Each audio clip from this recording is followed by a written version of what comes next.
Les 6h42. On est à 2 jours de l'ouverture du 11e salon du Made in France qui vous ouvrira ses portes jeudi à Paris Expo, porte de Versailles. Europe 1 est partenaire du salon. Alors, avant l'ouverture, une inquiétude tout de même. Il y a une véritable envie de produits fabriqués en France, mais les ventes sont menacées par l'inflation. On vous dévoile des chiffres en exclusivité ce matin sur Europe 1. Alexandre Lemaire, vous recevez Alain Di Crescenzo, président de CCI France, le réseau des chambres de commerce et d'industrie. Bonjour Alain Di Crescenzo. Bonjour. Vous allez publier ce matin une étude sur les Français et le Made in France. Alors merci d'avoir choisi Europe 1 pour nous en donner la primeur de ces chiffres. Il y en a un quand même qui frappe. 2/3 des personnes interrogées dans votre étude déclarent renoncer à acheter des produits bleu, blanc, rouge à cause de l'inflation. Effectivement. Alors, c'est sans doute pas que les produits bleu, blanc, rouge, mais c'est vrai que l'inflation touche la globalité des produits, voire des investissements. Et donc, on a une véritable problématique là-dessus de niveau de prix. Voilà. Ça, si vous voulez, c'est peut-être la bouteille à moitié vide. Si je regarde la bouteille à moitié pleine, vous avez 85% des Français qui consomment du Made in France. Qui continuent à acheter français. Et 89% qui voudraient en acheter plus. Alors, sans doute, les prix font partie des éléments d'amélioration, mais on a une enquête qui est à la limite hyper positive et surprenante. Bon, le verre à moitié plein. Alors, sans doute, sans aucun doute, le prix est une raison déterminante, en effet, puisque dans les motivations d'achat, le critère fabriqué en France arrive en 4e position. Loin derrière, alors très logiquement, bien sûr, en temps d'inflation, loin derrière le prix, qui est le premier motif pour acheter un produit plutôt qu'un autre. Les produits français n'étant pas les moins chers, ça veut dire que dans un grand nombre de situations, ils sont perdants. Alors, ils sont perdants, peut-être, mais on sait produire en France avec des prix donc corrects et compétitifs. D'ailleurs, ce que je porte aujourd'hui le démontre, puisque vous avez un t-shirt j'ai un super beau t-shirt que j'ai mis ce matin pour vous, et donc qui démontre qu'une entreprise, donc je ne veux pas faire particulièrement la publicité, mais simplement c'est un bon cas d'usage, qui dit que si on arrive à réduire les stocks qui pèsent pour 30% du prix d'un vêtement, si on arrive à fabriquer en France, à avoir des accords particuliers avec de la production locale, on arrive à fabriquer des produits compétitifs, c'est tout ce qu'on veut. Je reviens sur un point. Vous avez cité le prix. À 70%, c'est vrai. À 50%, c'est des produits qu'on ne trouve plus ou qu'on ne voit pas. Et ça, c'est très important de travailler dessus parce que, effectivement, il y a une offre du Made in France qui s'est un petit peu abîmée. Il faut absolument la renouveler pour qu'on puisse la choisir.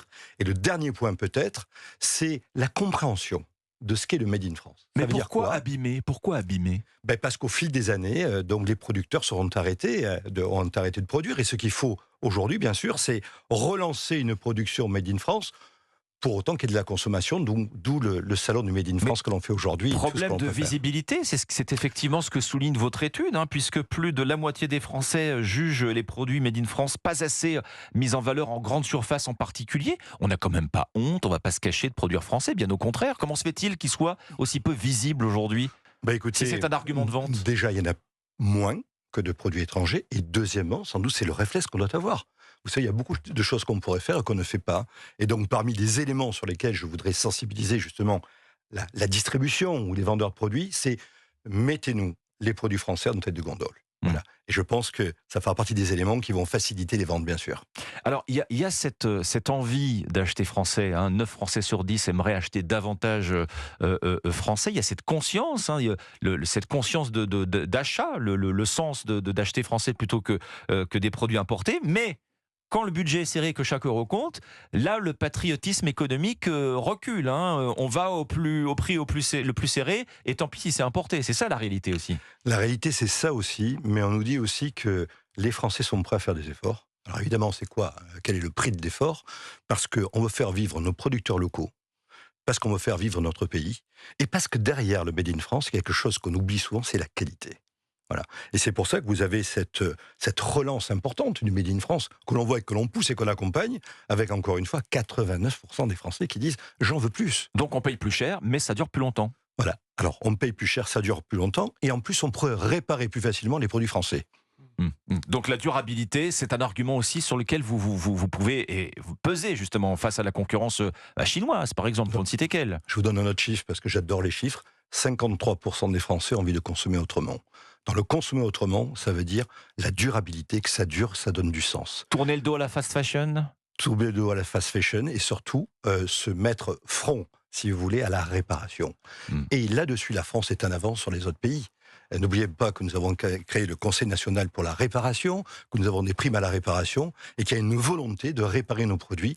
Je pense que le Made in France, le réparer en France, ça fait partie d'une éducation et d'un mouvement qui est en train de démarrer aujourd'hui ou de s'accélérer aujourd'hui. Il faut absolument l'accompagner. Alors, le Made in France, c'est 100 000 emplois en France. Hein. Il y a des familles de produits fabriqués en France qui marchent très bien. L'alimentation, bien sûr. L'hygiène, la cosmétique, le prêt-à-porter toujours, même s'il est en difficulté. Est-ce qu'il y a des marques qui sont menacées de fermer boutique, justement, concurrencées par des produits importés à prix cassé? Bon, vous l'avez vu, c'était le textile. On a eu beaucoup de difficultés autour du Une textile. série noire. Hein. C'est une série noire française, mais pas que française, un peu partout.